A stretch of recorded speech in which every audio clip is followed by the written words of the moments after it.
देश का पहला चुनाव छोड़ दें तो ये अब तक के इतिहास का सबसे लंबा चुनाव होता है। 2019 में 39 दिनों तक चुनाव चला था। इस बार 2024 में 44 दिनों का पूरा चुनाव चला है और इस दौरान सभी नेताओं ने अपनी पूरी ताकत झोंकी है। हम सबका परिश्रम दिखाएंगे। शुरुआत हम प्रधानमंत्री नरेंद्र मोदी की तपस्या से करते हैं, जो इस समय यही कन्याकुमारी में विवेकानंद रॉक पर पहुंच चुके हैं और यहां पर ध्यान लगा रहे हैं।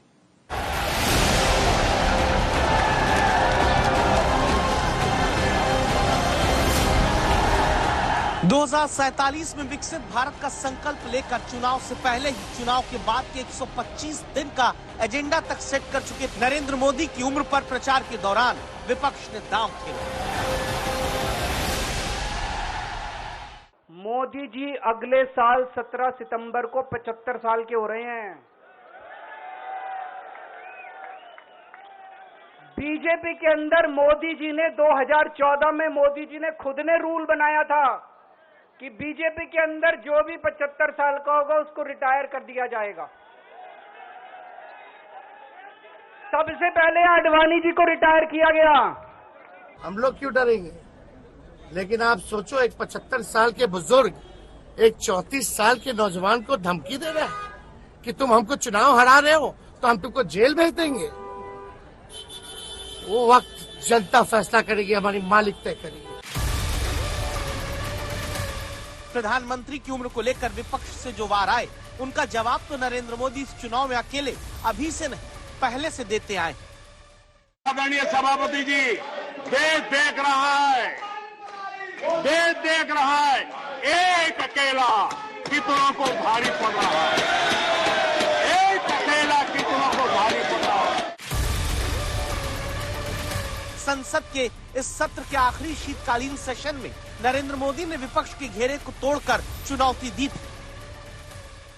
देश के लिए जीता हूँ, देश के लिए कुछ करने के लिए निकला हुआ हूँ और इसलिए ये राजनीतिक खेल खेलने वाले लोग, उनके अंदर वो हौसला नहीं है, वो ढूंढ रहे हैं, बचने का रास्ता खोज रहे हैं।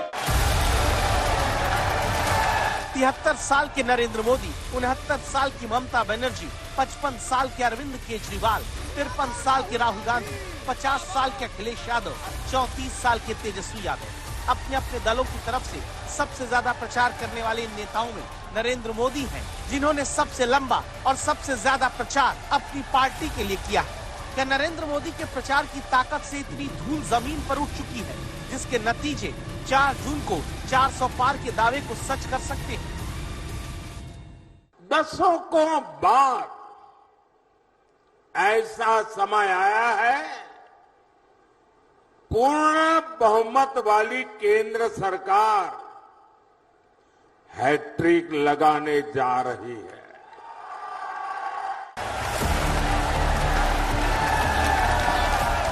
दो 2014 में कहते हैं कि नरेंद्र मोदी ने अपने प्रचार से 3 लाख किलोमीटर तक की दूरी देश में तय की थी। वो पहला चुनाव था, ये तीसरा चुनाव है। इस बार के चुनाव में 75 दिन प्रचार हुआ। पीएम मोदी ने कुल 162 रैली की, 20 रोड शो, 24 इवेंट, यानी दोहरे शतक से ज्यादा, 80 तो इंटरव्यू दिए। 2014 में नरेंद्र मोदी जब देश के चुनाव में उतरे, तब सबसे लंबा प्रचार अभियान संभाला था। दावा था कि तब 437 रैलियां नरेंद्र मोदी ने की थी।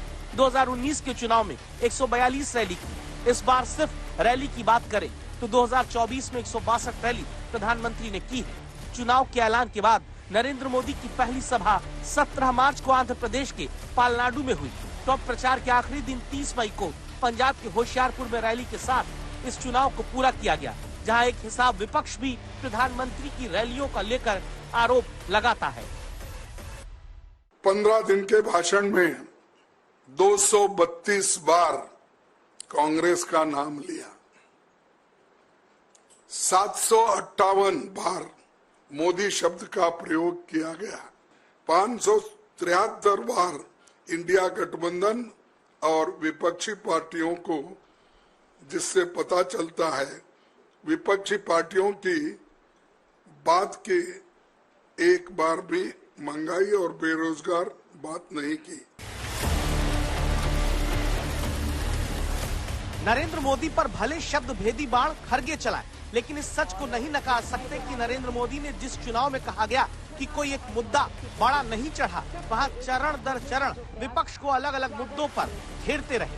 राम मंदिर कार्यक्रम से विपक्ष की दूरी, मुस्लिम लीग वाले घोषणा पत्र से लेकर मटन मछली और सनातन का अपमान, मुस्लिम आरक्षण, विरासत टैक्स, भ्रष्टाचार का एक्सरे, 7 चरण में इनका अलग अलग वार प्रधानमंत्री करते रहे। ये किसी भी हद तक जा सकते हैं जी, इनका ट्रैक रिकॉर्ड ही ऐसा है। उनके लिए तो उनका परिवार और पावर, यही उनका खेल है। सपा कांग्रेस वाले सरकार में आए तो रामलला को फिर से टेंट में भेजेंगे और मंदिर पर बुलडोजर चलवा देंगे। सारे पिछले रिकॉर्ड तोड़ेंगे जो बोल रहे हैं, पर इतना क्यों फिर रहे हैं? क्योंकि मैं नहीं देखा 2014 में इतना फिरे थे, फिर 2019 में भी इतना नहीं फिरे। अब क्यों परेशान है इतने जो आपने आंकड़े हमको दिए? 206 रैली उन्होंने की, तो इसका मकसद ये है कुछ तो गड़बड़ है और वो उनको मेजॉरिटी नहीं मिलने वाली है। नरेंद्र मोदी के पूरे प्रचार में रैलियों की रणनीति को अगर देखेंगे तो पाएंगे एनडीए को अगर उत्तर प्रदेश में 2019 में 64 सीट मिली तो इस बार प्रधानमंत्री ने वहां 24 रैलियां की हैं। 18 सीट जिताने वाले बंगाल में इस बार 20 रैलियों की वजह ये रही क्योंकि बीजेपी ने लक्ष्य इस बार 30 सीट का रखा है। महाराष्ट्र में पिछली बार एनडीए 41 सीट जीता था, तो इस बार 18 रैलियां प्रधानमंत्री ने ज्यादा की क्योंकि राज्य बड़ा है और इस बार एनसीपी और शिवसेना के टूटे हुए हिस्से जो अब मुख्य पार्टी बन चुके हैं वो बीजेपी के साथ है। बिहार में जहां एनडीए ने 39 सीट 2019 में जीती थी, यहाँ नरेंद्र मोदी ने 9 बार पहुंचकर इस बार 15 रैलियां की हैं।